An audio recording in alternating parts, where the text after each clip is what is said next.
Միանշանակ է, որ մեր քաղաքական հանձնառությունն է արժանապատիվ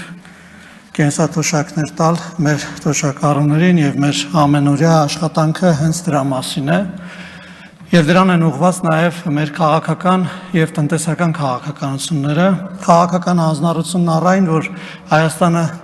պիտի ունենա երկարաժամկետ խաղաղություն, ապաշրջափակված սահմաններ, զարգացած ենթակառուցվածքներ, տնտեսական ներդրումներ, տնտեսական զարգացում, որը իր հետ պետք է բերի նաև կենսաթոշակների աճին, որովհետև ի վերջո մենք պետք է հաշվի առնենք, որ Հայաստանի զարգացող եւ զարգացած տնտեսությունն է, որ պետք է սպասարկի սոցիալական ծախսերը, որոնցից ամենակարևորը թերևս կենսաթոշակների աճն է։ Սա իհարկե կարծում եմ նաև ֆիքսված է մեր քաղաքական հանձնառություններում, կառավարության ծրագրերում, տարբեր օրենքներով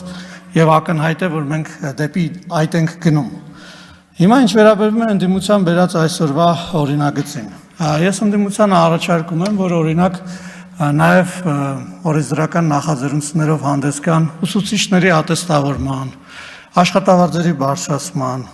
օրենք բերեն ժողովրդավարության եւ ընտրություններ չկեղծելու մասին, նոր օրենքներ թող մշակեն, իլերումը նրան ինչ-որ կա, ապօրինի գույքի մասին նոր օրենք մշակեն, չնայած ապօրինի գույքի մասին մեր մշակած օրենքը դուք ըստ էության տարել եք սահմանադրական դատարան դիմել, որ չեղարկեք։